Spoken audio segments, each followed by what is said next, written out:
Hey there, welcome to Witchy Wednesday, your weekly astrology forecast. This time for the week of November 7th to 13th, 2018. I'm Lara. In case you didn't already know that, in case this is your first time to the channel, I really appreciate you being here. Thanks for stopping by. We got a lot to talk about. I know seems like I'm always saying that, but lots of big shifts happening, and no doubt, we saw an example of that with the U.S. midterm election results yesterday, right? With the Democrats taking the House, and so many firsts by women, in particular women of color. So really interesting times, and I'm going to sort of connect that to the astrology a little as I'm talking through this and through the shifts that are happening for us this week. And as always, near the end of the forecast, I'll go through each of the 12 signs. And this time, speak to the new moon that's happening in Scorpio today as we speak, actually, as I'm recording this. And also, Jupiter's move into Sagittarius from Scorpio, which is happening officially tomorrow on the 8th of November. I'm also going to touch on the shift of the nodes that happened yesterday. That's going to be more in terms of the collective. But those other two things, I'm going to walk you through each sign, briefly, and sort of tell you where and how this may be impacting you. So stick around for that. I guess let's start. Let's start by talking about the moon. That's one of my favorite subjects. So the moon is in Scorpio right now, and we are having this new moon. And I'm going to get to the details of that and the energies surrounding that in a second. But the moon is shifting into Sagittarius tomorrow, as Jupiter is moving into Sagittarius as well, right? So we'll feel that expansive energy, and it will stay there until Saturday, when it will shift into Capricorn. And then finally on Tuesday, it will move into Aquarius. And that will be, the end of the week in terms of these forecasts. So the new moon is happening today in Scorpio at 15 degrees, around the 15 degree mark. And so first off, I guess what I would say is, if you have your rising sign, your sun sign, or your moon sign, those three in particular, in and around 15 degrees of Scorpio, you're probably going to really notice this new moon. Or if you have any significant planets or points in that area of your chart, or if you have anything in Scorpio, you're going to notice it. Anything in the fixed signs in particular, right? Scorpio, Taurus, Leo, and Aquarius are the fixed signs. And because Scorpio is a fixed sign. So, but that's not to say that all of us are not going to experience this on some level. We most definitely will. And particularly, it will be noticeable in whatever area of your chart Scorpio sits for you. And I'm going to get to that near the end of the video.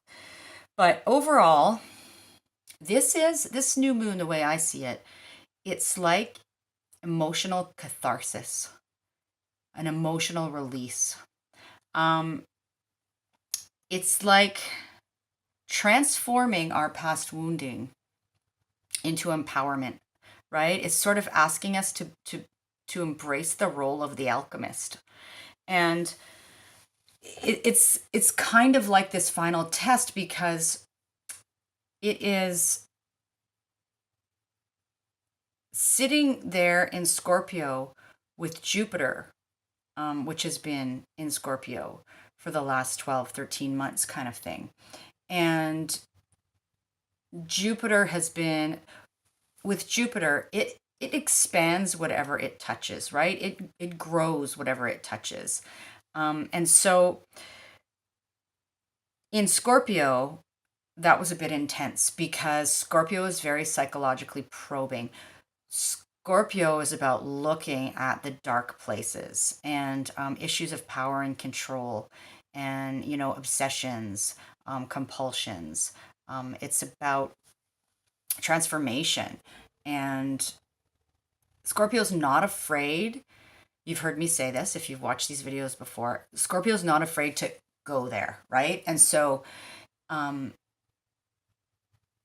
it's about, intimate relationships and issues, that kind of thing as well, and our shared resources. So if you take a look at, well, perhaps not so much our shared resources, that's more the eighth house where Scorpio actually sits, but Scorpio energy is about that merging. It wants to merge intimately, right? And really, really probe and get to the truth of things. And so with Jupiter having been in Scorpio, we had a big old spotlight shone in all those dark corners. And, we can see, I've mentioned this before, all of the issues that have been dredged up for us to take a look at on a grander scale, right? Those issues of abuses of power, all the sexual assault allegations and things that have come up, like all of this kind of stuff that we've seen expand and be brought out into the open, right? Digging down to the depths, that's the Scorpio piece, and then being brought out into the open, that's the Jupiter piece, right? And so this has gone on. We've really been encouraged to shine a light on our collective and our individual wounding and trauma in some way. And so now the question is, with Jupiter moving into Sagittarius, what are we going to do with that? And I'm going to get to that piece in a minute here, but I just want to talk a little bit more about the new moon in particular. So the new moon is sitting with Jupiter, and so that's why, and Jupiter is just about to tip into Sagittarius. So it's this final emotional catharsis, emotional release, right? That's the way I see it. And it's taking all of that's been dredged up for us. And now it's like, I get this image of like, it's like a wound that's just almost healed, and we're just pouring that last bit of saline on it, or we're just cleaning out that last bit of, I know this sounds kind of gross, but this last bit of, infection kind of thing. We're purging the toxins, the final toxins. And that's kind of what this new moon is giving us an opportunity to do. As a collective, but also individually, particularly in whatever area of our chart that sits for us, right? And so this new moon, there's a few things happening in conjunction with it, right? There's some conversation happening between the new moon, and I didn't say it yet, but a new moon, as you've heard me say before, is when the sun and the moon meet up in the sky and they come together to birth something new, right? And whereas a full moon is more of a culmination, a shining the spotlight kind of thing, an illumination. A new moon is like, it's these first seeds of intention, right? We're in the initial planning phases. We are conceptualizing something new. It's an opportunity to begin again. And so a couple things happening, like I said, in relation here with the new moon. First of all, there is a trine happening. Maybe I should show you the chart before I get into these details. Let me do that first, okay? So here's the chart for today. And let's just first of all look at, there's the moon in Scorpio, right beside the sun in Scorpio, right? So that's the signature of a new moon. And then we have Jupiter right at the final degree of Scorpio, about to tip into Sagittarius. And then we've got, Venus, because I'm going to speak to Venus briefly here, that is in Libra now because she's retrograded out of Scorpio and into Libra for a bit. We have the North Node that has just entered Cancer.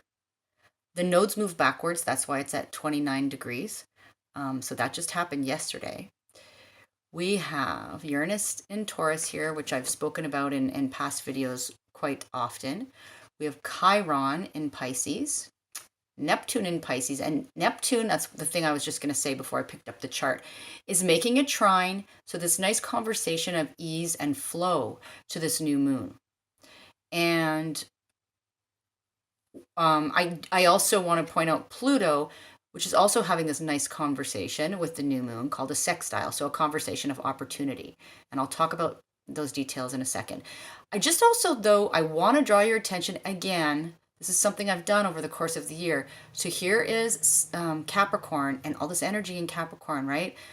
Saturn and Pluto have been sitting there all year and shining this focus on the structures, the traditions, you know, and the need for transformation there, right? To put it simply, Saturn and Pluto in Capricorn. So that is a theme that is continuing for us right now. But with the new moon having a conversation with Neptune, again called a trine, this is really giving us this chance, this opportunity, this a little bit of grace. I often think of Neptune as an energy of grace, right? Where it's allowing us this final healing moment in terms of what's been going on in Scorpio over the course of the last year or so. And then Pluto, ruler of Scorpio, is sitting there in Capricorn, and you know, it's in Capricorn wanting to transform the traditional, the structures, the patriarchy, that kind of thing. And it's making this conversation of opportunity to the new moon. And so it's interesting because, you know, we can see how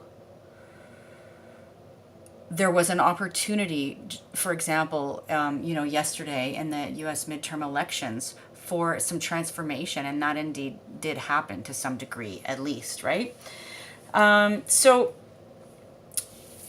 what else do I want to say about that? Oh, okay, the other thing I want to say is Chiron, that is retrograded back into Pisces right now, is also trining, so this conversation of ease and flow, Jupiter, at the last degrees of Scorpio, and the North Node that just shifted into Cancer.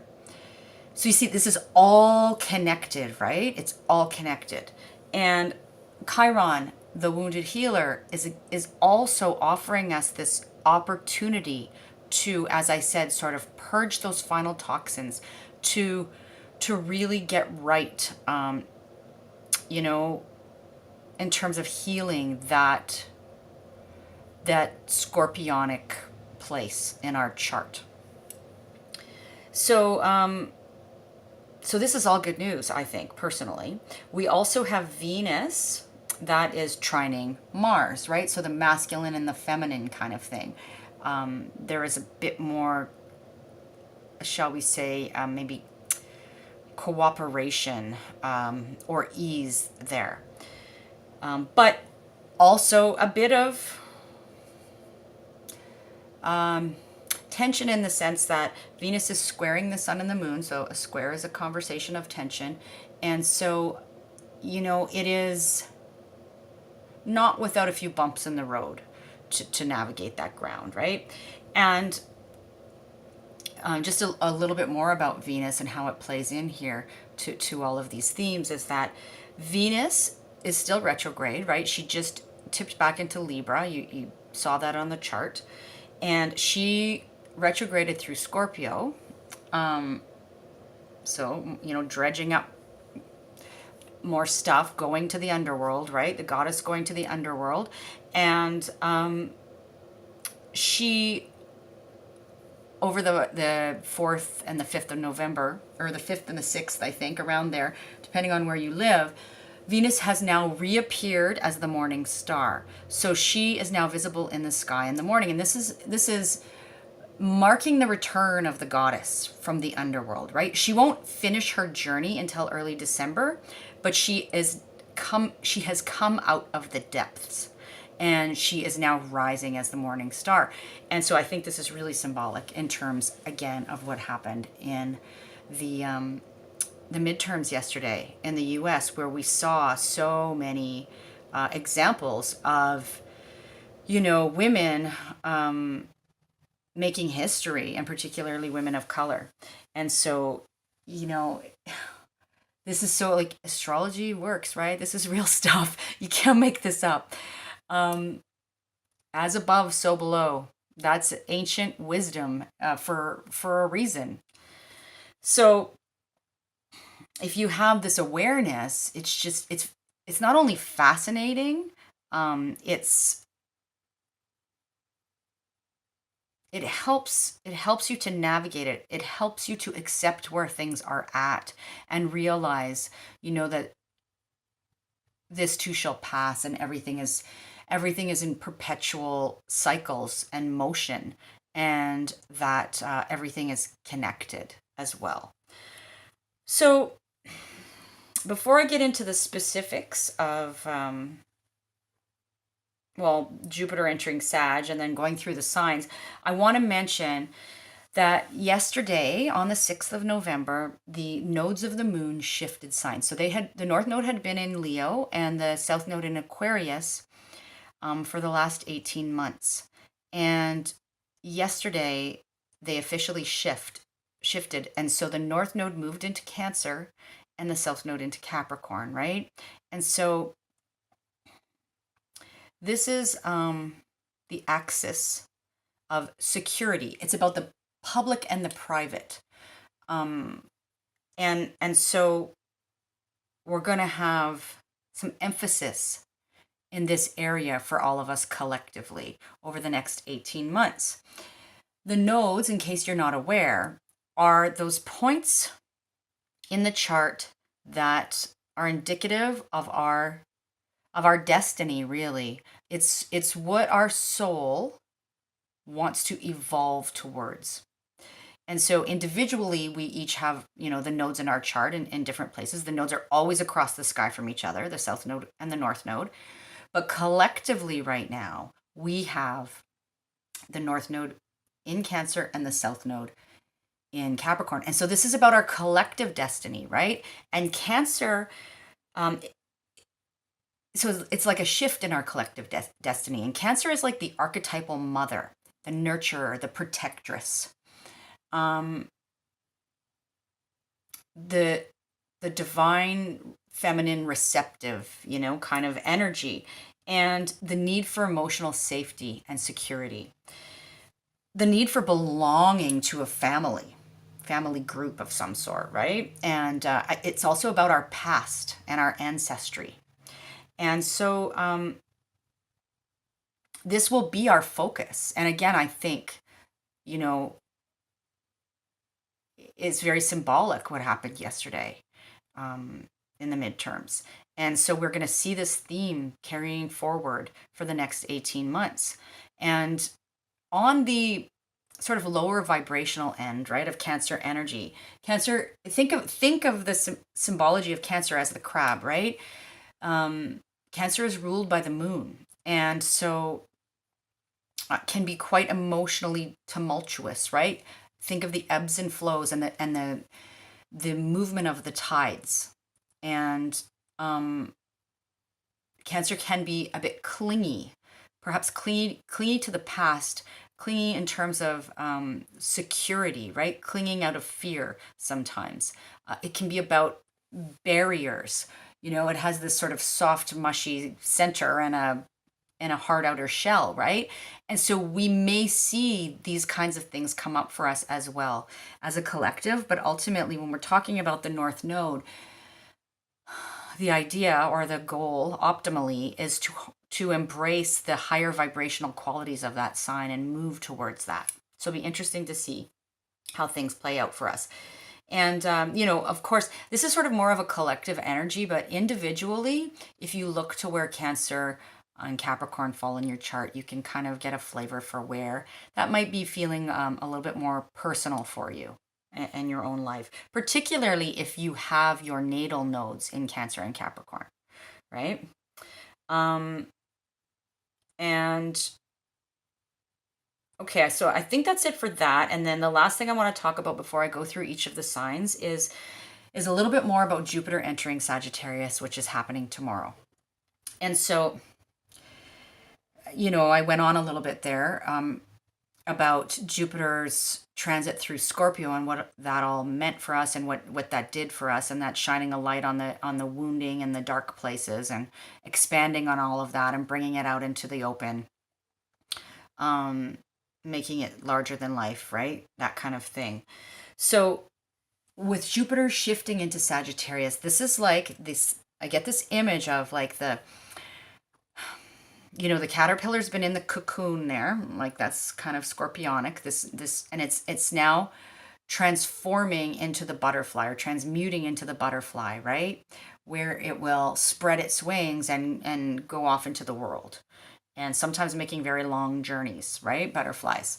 So this is that alchemical process that's indicative of Scorpio, and then the shift into Sagittarius, spreading the wings and flying out into the world. And so that's the symbology that comes to mind for me here. And so it's time for fresh experiences. Jupiter is at home in Sagittarius. It loves being in Sagittarius, and it's really expansive and optimistic there ultimately. It's about getting out of our comfort zones, and it's about shifting our perspective and learning new things. It's about all of that, and so that's an area of expansion for each of us in whatever house Sagittarius sits, right? And then as a collective, we'll see the focus of, that there has been this dredging up of things and bringing them to light. And now what do we do with all that? What have we learned from that, right? Sagittarius, and Jupiter, what have we learned? How can this shift our perspective and shape our philosophies? What can we learn from each other, from different cultures coming together, from traveling to different places, from, or what can we teach others perhaps as well? And also issues of justice can be brought to light or expanded on as well, because Jupiter and Sagittarius are associated with that. So, again, we've gone to the depths, right? And so now what can we learn from that? How can we take that experience of acknowledging, hopefully, our wounding as individuals and the collective, right? And what do we do with that now? How can we learn? How can we grow from it, right? And I think the one thing to be mindful of is that Jupiter can sort of make cause things to kind of grow out of control, right? When you think of like a Cancer, for example, I don't know what all these medical analogies are coming to mind today, but it's like cell growth out of control. And so Jupiter can have that effect. It can just, there's no boundaries. It can make things grow out of control. It can be overly optimistic, over the top, that kind of thing. And so I think it's just important to keep that in check and to be mindful of it. I think we could all use a good hit of optimism, for sure, after the last while, and that's really great. But let's not forget the lessons that Scorpio taught us, right? And Scorpio was all about looking at the truth, looking into the dark corners and the crevices and all of that. And let's not forget about that. And the other thing about that Sagittarius, Jupiter moving into Sagittarius, is we may see a lot of sort of armchair philosophers out there pontificating, the big ideas and that kind of thing. And that may not be based in fact sometimes, right? We probably see more emphasis too, just globally on things like publishing and the media, and perhaps, education on travel, long distance travel, on cross-cultural exchanges. And again, I mentioned, I think, issues of justice too. Okay, so that's the overall picture. And now what I'm going to do is go through each of the signs, and I'm going to speak briefly to where, first off, the new moon is happening for you, and where Jupiter's transit through Sagittarius for the next year is going to be happening in your chart, right? And so you've heard the overall picture, and so I'm not going to spend too much time on the details here because you get the flavor, right? So now this is just about where is this happening for you in your chart kind of thing. All right, and as always, I encourage you to first off listen to your rising sign. If you don't know your rising sign, then if you ever have a reading with me, I will give you will know that information. Particularly, well, if you have your birth time or a close estimate, or if you know how to draw up your own chart, if you've had a reading from another astrologer and you have your chart, great. Your rising sign is really helpful to know. And then listen for your sun sign, which tends to be the thing that we all know about ourselves, even if we don't know a lot about astrology, and also your moon sign. And this will give you a more complete picture in terms of these general readings, right? Always, it's much more specific and personalized when you're talking about a reading specific to your chart. But when we're talking about these general readings, then listening for those three things can be helpful. Layers of information for you. Okay, let's get on with it here. Okay, so I'm going to start with Aries. So Aries, the new moon in Scorpio is happening in your 8th house. And the shift of Jupiter into Sagittarius is happening in your 9th house. And so these are the two areas that you're feeling this shift, right? So there will be this energy of renewal or transformation happening in terms of your shared resources, your intimate connections with others, this notion of alchemy, of transformation, the cycle of death and rebirth. And on the mundane, when we're talking about, shared resources, so, can bring about this renewal or transformation in terms of your taxes, your insurance, your mortgage, your, will, inheritance, that kind of thing. It can also be perhaps a renewed focus on, things like therapy, like psychotherapy even, can fall into this house. And then the expansion, that Jupiterian expansion, is happening for you in your 9th house, which covers things like travel, long distance in particular, higher learning, and teaching, and your belief system and your philosophy, and issues of justice. So that area of your life will see some kind of growth or expansion over the next year. Moving on to Taurus, this is happening in your 7th and 8th houses. So the new moon is happening in your 7th house. So there is a focus on some kind of emotional catharsis, transformation in your house of one-to-one relationships. So those relationships that are oftentimes based on contract, right? Marriages, business partnerships, that kind of thing, but any close one-to-one relationship. And that might even include open rivalries. So there could be a change happening in that area of life for you with this new moon. Or some, you seeding some new intentions in terms of that. There is also very likely to be some expansion in the area of your chart that has to do with the eighth house, which is shared resources, intimacy, um, psychological probing. Um, Even, the occult can cover this. So maybe some expansion on learning about things like, astrology, for example, or, mysticism, that kind of thing. But there will be an expansion in that area of life for you. And so, keep an eye on that area and just see where the growth is wanting to happen for you and the opportunities for that are.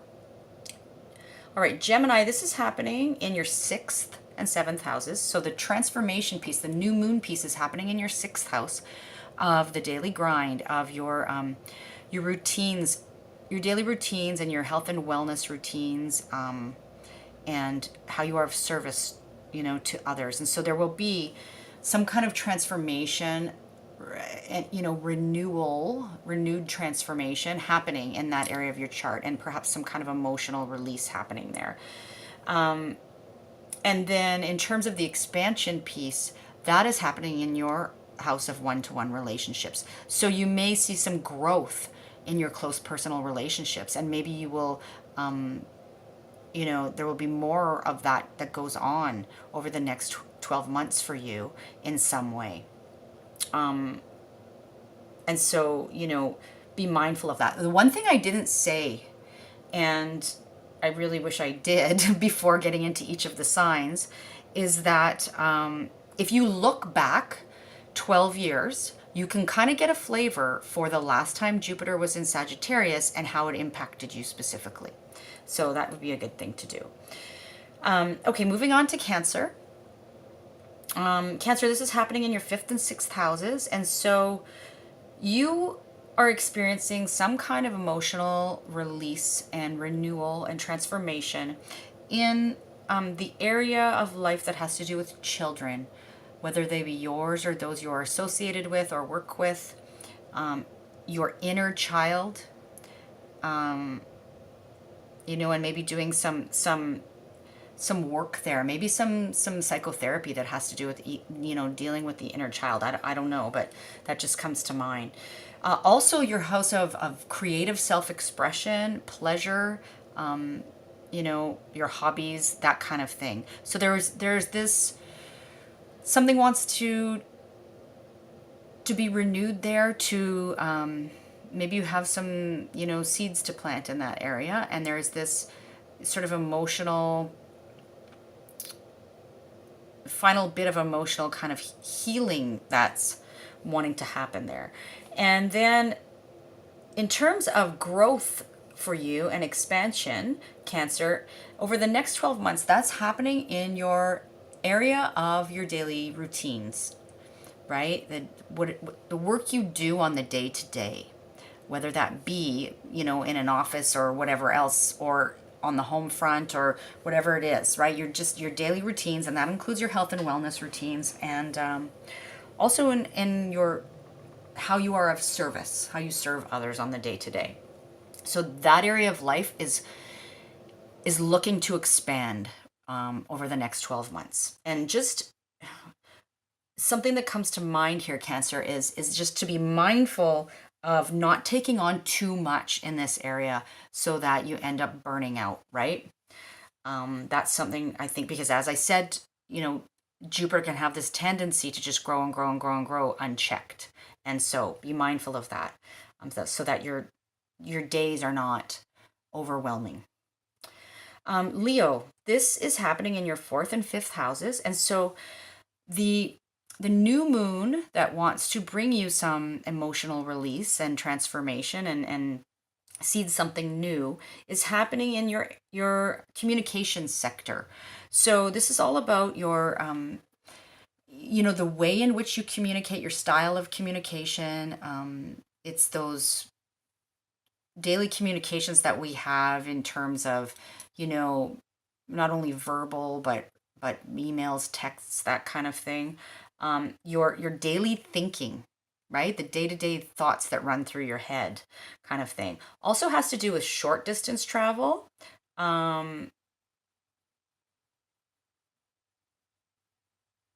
And I think I just made a mistake here, Leo. I think I'm speaking to Virgo right now. Yeah, so back up the bus. I'm really sorry about that. So, Leo, let's start again. Virgo, I'll get to you in a second. But Leo, the transformation piece for you wants to happen in the area of life that has to do with your home, your family, your roots, your ancestry, your place of living, and your emotional security, and perhaps even your relationship to your mother or a mother figure kind of thing. And so that's where this emotional healing, catharsis, transformation, renewal wants to happen for you, Leo. And then the expansion piece for you wants to happen in that area of life that has to do with your children or children that you're associated with. It has to do with your creative self-expression and your hobbies and interests and how you have fun and your inner child as well. So that's an area that can be really expanding for you over the course of the next 12 months, Leo. Okay, now moving on to Virgo. Virgo, this is happening for you in the third house. So the transformation piece, you know, the emotional catharsis, the renewal, the new intentions that you seed are in this area of your day-to-day communications. So again, things like texts, emails, phone calls, just verbal communication, your style of communicating, your approach to communication, your daily thoughts, the things that go through your head on a daily basis. Also has to do with short distance travel and your community and your peers and your siblings, that kind of thing. And so there's some kind of change and emotional catharsis on offer here with this new moon, a new beginning in that area. And then the expansion and the growth wants to happen in your fourth house, which is your home, whether that be, your actual place of living. There could be like a home reno or something like that happens, but also your family, your relationship to the mother, your roots, your emotional security as well. And so there is growth on offer for you in that area of life in the next 12 months, Virgo. Okay, moving on to Libra.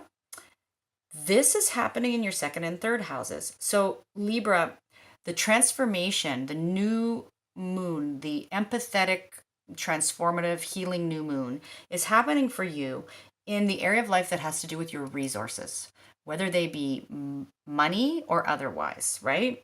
So it could be your finances, where things are shifting and changing and transforming and something new is on offer, and there could be some healing happening there. Also, how you use your skills and talents to support yourself, right, in the world. Also, your values and what you value is being touched by this new moon in Scorpio. And then the area of your chart that has to do with communications is the area that's up for some growth and expansion, and a hit of optimism, right? This for these next 12 months. And again, so it's like your daily communications that you have with people, your style of communication, communications with siblings, cousins, neighbors, short travel. Maybe you're going to have more short commutes happening for you, that kind of thing. And so look for opportunities for growth there, right? In that area of life, Libra.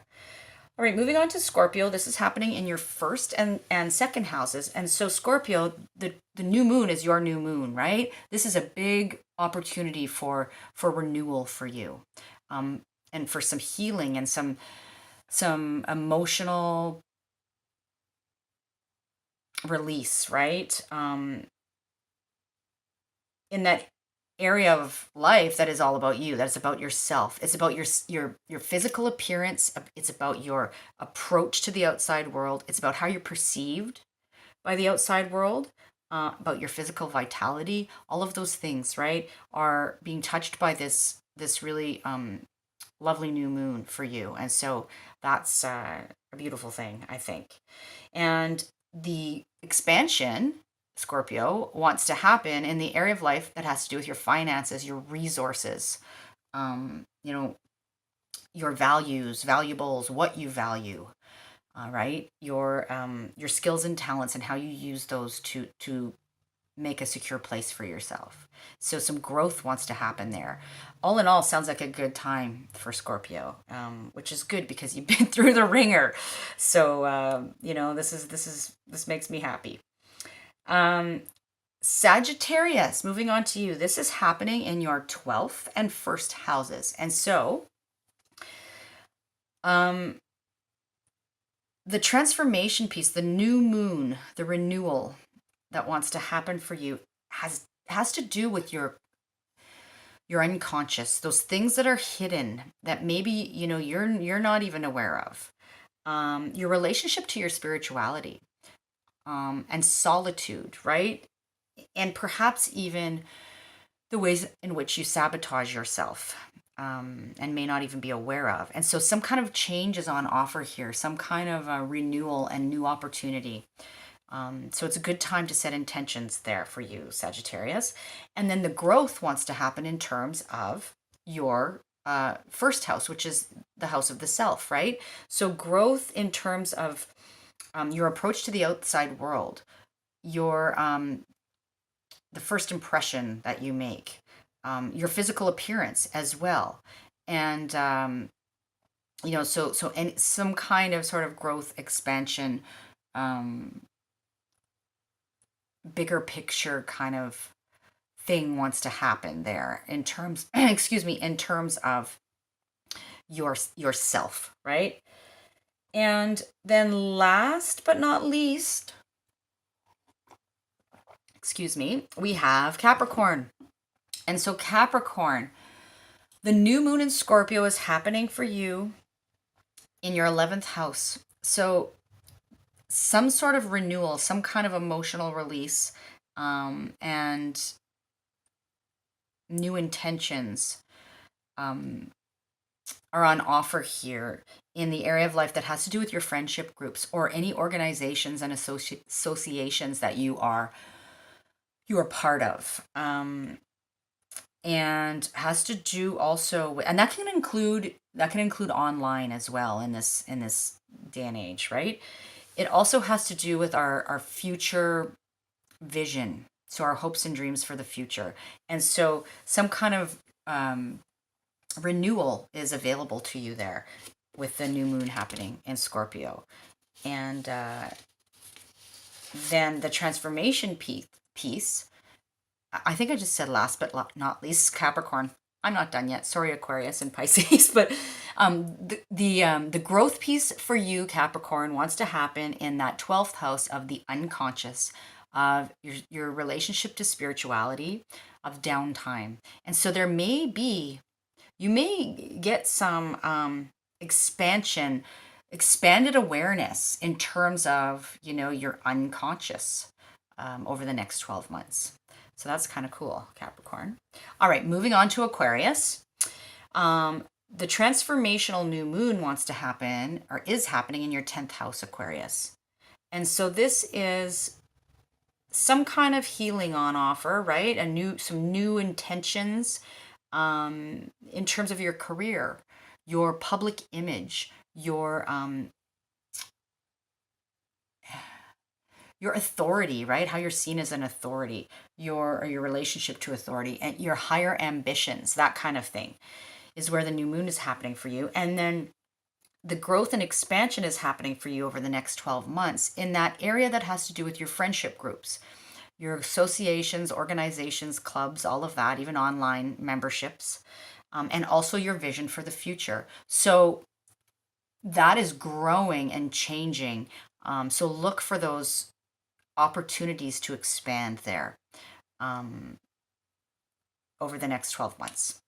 All right, Aquarius. And now, last but not least, Pisces. Pisces, the new moon in Scorpio is happening for you in the 9th house. And that has to do with teaching and learning, transformation, or long distance travel, learning from, other cultures, people that are different from you. It has to do with your philosophy. It also has to do with publishing, right? So there's some kind of perhaps emotional release happening here, and a renewal and opportunity for something new in that area. And then the expansion and the growth, for you, Pisces, wants to happen in your career sector, which is really awesome, right? That public image, that area of life that has to do with your status, your highest ambitions, your authority, how you're perceived as an authority, and also has to do with the father as well. And so that area of life is growing in some way over the next 12 months for you, Pisces. And so, folks, there you have it. Sorry, I tripped up a couple of times there. There was lots to say and get in, and lots sort of coming through here. So I hope that was helpful to you. Overall, I think we're moving into a more hopeful time. Not to say it won't be without, some work and some bumps, but overall a more hopeful time. And so I hope you enjoy this next week. I'd love to hear from you in the comments, and I will talk to you next Wednesday. Take care. Bye-bye.